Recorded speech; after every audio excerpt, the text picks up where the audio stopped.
Hello, everyone. Welcome back to OpenLine. Talking about discrimination in the workplace and a new proposal by the Trump administration that would roll back certain protections for workers based on sexual orientation. Happy to have with us Chris Sanders with the Tennessee Equality Project. Several calls on this issue. So let's go to Reverend Fuzz. Hello, Reverend Fuzz.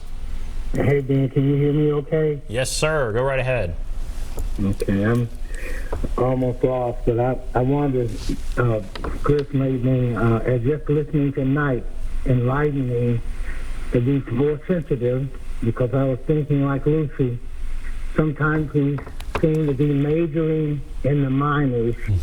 There's so many things out here that need our attention, and I think of all the folk on your shows who are tackling different issues like homelessness, and I'm saying, but you're 10,000 homeless people. How can you do that? You can't do that. Right. And or tackling schools, and it's one group.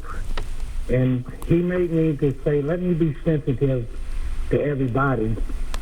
It's because all of us have people in our families who are what you call LGBT, and we love those people in our families. Yes. And I have people in our churches, and one of your callers tonight mentioned back that it looked like the president was trying to roll back Obama stuff. Yep.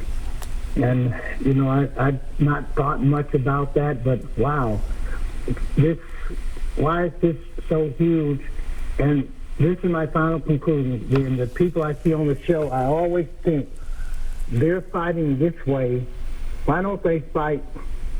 Like, why don't you, let's put it in the schools, take you guys' resources and make our schools great and make kids learn. Because those people who are like you call skinheads or people who you're calling racist, it must be something they don't know. Right. People are broken, and we be trying to just get mad at people for being broken rather than giving them information and teaching them.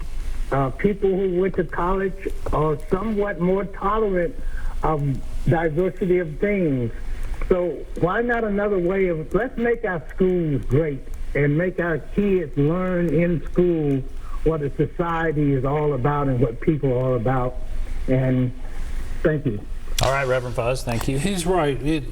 Part of the issue is an information issue, but then, of course, our schools become battlegrounds in the culture wars, don't they? In Tennessee, as in Kentucky recently, we've had legislation saying that the words "In God We Trust" must be displayed. There is always a fear somewhere in some part of the country, sometimes in Tennessee, in a school system, that somehow Sharia law is creeping in, which is ridiculous. But there's also fear that somehow letting a gay straight alliance or a genders and sexualities alliance at a school is teaching homosexuality. So the school becomes a battleground. I believe the school is the solution, a major solution, but then it becomes contested itself. And we can't forget, when we're talking about these battles, these cultural battles, what you said. At this point, right now in Tennessee, you can be fired just because you are gay. And you get people that call your office and say, I was fired just for that reason. And they want to get a lawyer, and you say there's no use. And that happens, and that can happen. That's right. There. All right, let's go to Scott. Hello, Scott. Yep. Go right ahead. What's on your mind? Hello. Yes, sir. Go ahead.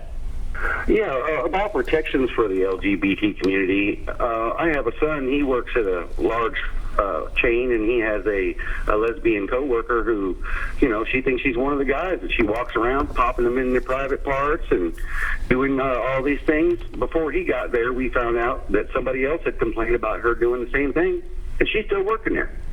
So who gets the protection? It's hard. People get upset about it. You know, my son doesn't want a female who thinks she's a guy coming over and popping them in the testicles, and other people have complained about it. And since the manager that you complain to is in the LGBT community, there's a discrimination thing going on. So they're one's protected there, and they're not protected in another area.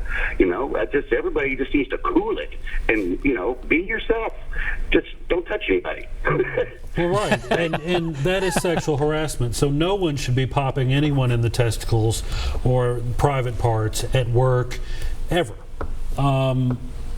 And sexual harassment law would cover that. And if the HR director or manager is not enforcing that, then kick it up the chain further in the company. If that's not working, then you do need to talk to a lawyer, because sexual harassment is about behaviors, and anyone can engage in those behaviors, whether you're straight, gay, lesbian, bisexual, or transgender. And that should not be tolerated. So in answer to his question, who gets the protection? The person whose space and body is being violated in that case, regardless of sexual orientation or gender identity. And this law wouldn't protect someone. No. I guess that would. It's no, not you don't get to go around harassing people sexually or assaulting them. No. Right. So document that and move forward. Right. There are ways to deal with that. Absolutely. And but I can see how these all get intermingled, because these real life situations arise where you think, oh, well, this person is in this group, therefore I can't do anything. No, it's the behavior that matters in that case. Mm-hmm. Mm-hmm. Yeah. Let's go to Linda. Hello, Linda. Yes. Go right ahead. Well, I think what we need to do is everyone needs to get out and vote and get that big orange bigot out of the White House, and we would have less problems. And he stirs stuff up constantly, and he always wants to change everything, whether it's good or bad. It's an ego thing for him. I just don't understand how people follow that man. So anyway, you think, okay, all right, well, I that's appreciate. An interesting perspective about our politics in this sense. I think, on the one hand, there are things that any elected official does you have to respond to. But you do not have to build your entire political movement on minute-by-minute reactions to what the president or anyone else is tweeting. If you're not building your own thing, you will not have the strength to sustain the responses to the constant tweets and the political games that different elected officials are playing. You have to be building based on your own principles with people around you, so that you will have the capacity long-term to resist and endure and achieve something else at the next election. If you hook your star completely to what the president is doing or any other elected official, you will be lost simply following that person around. And go from one outrage to the next. That's right. It's almost as if he wants people to be upset. And these culture wars do get exhausting, as Lucy and others have said. Right. But it's where we are right now. Let's go to Joe. Hello, Joe. Hi, how you doing tonight? Great. Go right ahead. Okay, it seems a little bit concerning to me, your guest. I heard one of the comments earlier about Tennessee being a right-to-work state, and so sexual orientation you can be fired for, you shouldn't be fired for, but it could be considered, whatever, they fire you. So what it seems to me is your guest wants, he doesn't want equal protection under the law. He wants a law that protects the LGBT community above heterosexuals, because heterosexuals can be equally fired. It seems like he wants an extra law or something that only protects the LGBTQ community, and that's a great question, and I can clarify that. Protection under the law. I can clarify that for you.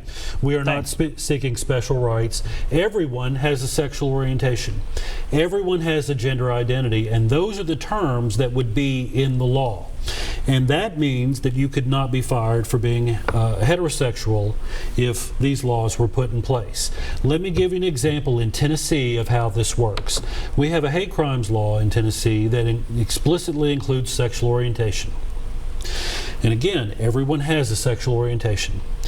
So when the Tennessee Bureau of Investigation publishes its annual hate crime report, it publishes hate crimes based on sexual orientation, and every time almost that they publish it, there are one or two anti-heterosexual crimes that are concluded in the report.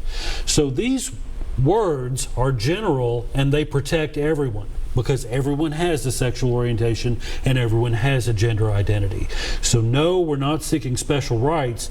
We're seeking an additional 2 lenses to interpret discrimination that protect all of us. Race is not code for black people. Race includes every race. And when that word is in the law, it protects everyone. Same thing with national origin. That does not mean one specific other country. That means all kinds of national origin. Religion is not code for Christianity, it's every religion. So when those general words are in the law, they protect all of us. Okay. All right. Thank you. All right, we're going to take a break. Come back, continue to take more calls. If you're on the line, hold on. Take a break. Be back right after this.